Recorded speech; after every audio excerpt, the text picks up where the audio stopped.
Hello everyone! Today's video will be taking this old thing and transforming it into this beautiful table. So for this project, you're going to need a few ingredients. You're going to need an old table, some spray paint, and some contact paper. This is marble, but it's hard to kind of see. This is marble contact paper from Dollarama.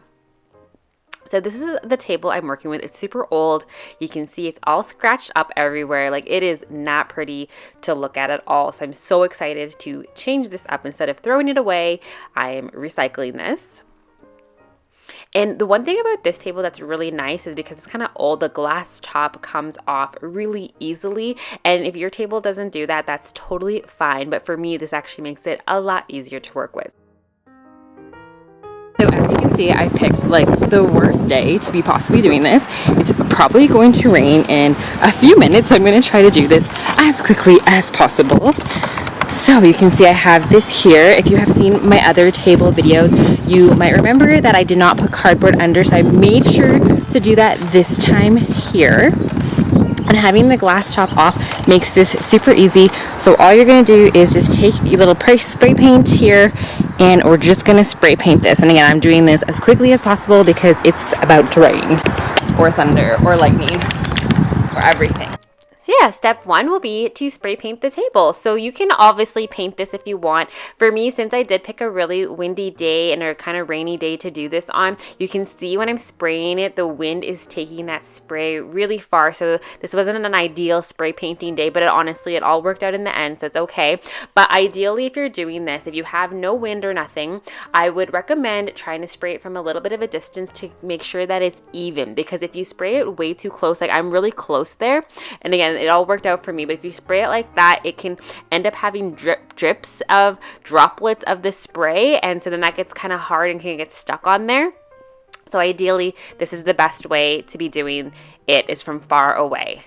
So for me, I went over the whole table once, and then I let it sit for a second, and then I did another layer. So 2 layers in total, and then I actually got really lucky. Like, the weather was looking pretty bad, but I was able to let this sit for about a full hour to dry outside. So yeah, I'd recommend having 2 layers and giving it about an hour ideal time to dry. Being able to take the glass top of this obviously made this super easy to be painting this, and really ideal because then I didn't have to worry about any of the paint getting on top of the glass or the top of the table. Most furniture, you're probably not going to be able to take the top off, whether it is glass or just the top of the table. So ideally, you'd want to be taking some painter's tape at this time and covering that up to make sure that nothing gets on the glass or the top of the table. It's kind of hard to see, but I was just able to take the table outside right before it started raining. It's raining at this point, so I got lucky there. And so this is what this looks like. So again, I gave it an hour to dry, and it turned out really beautiful. And so now we're going to move on to the next step. It's hard to see, but you can see the glass tabletop there. So this is optional, but I wanted to clean up the top. Again, this is like an old table, so there's all these like marks and like fingerprints all over it. I did include this as an optional step, but I would really encourage you to do this to make sure that there's nothing there that's going to impose with the next step, because you're going to be putting contact paper on in the next step. So you want to make sure you have a nice clean surface to be applying that to.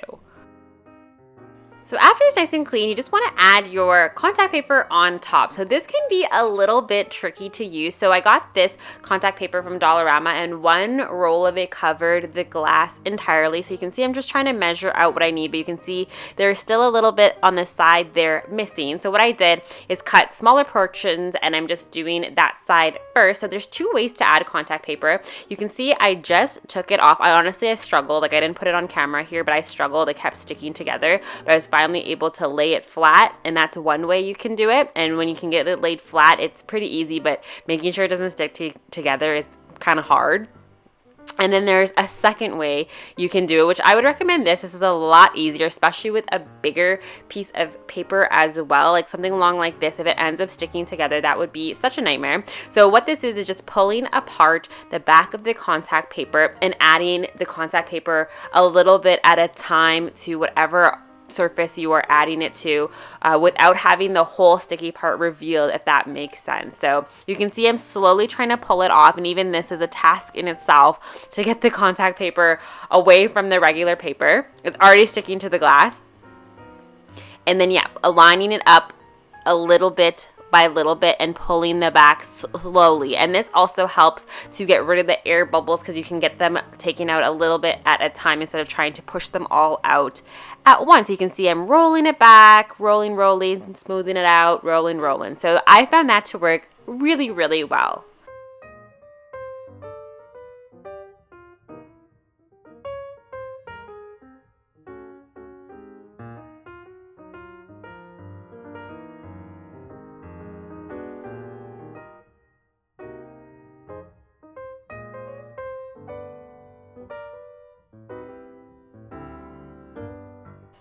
If you look closely, you can see there's like a line where it shows the different contact papers. And I wasn't too worried about this because when I put decor on it, it's not going to even matter or show at all. But, you know, if I wanted to take the time and be more careful, I definitely could have lined that up to make sure that they weren't overlapping and a line was created. But I honestly didn't mind. But again, if you really care about that stuff, make sure you take your time and measure it out, or maybe going the other way. You can definitely avoid having that line. But I was just kind of doing this quickly.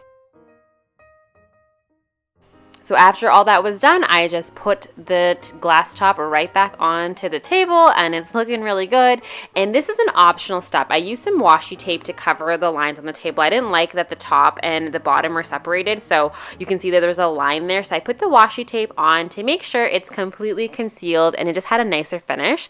So now that it's all done, let me remind you, this is the before of what it looked like, this old grungy table. And here's the after. I absolutely loved how this turned out. You know, this cost me about $7 to do. It was so cheap and easy, and I hope you enjoyed. Thank you for watching. Bye!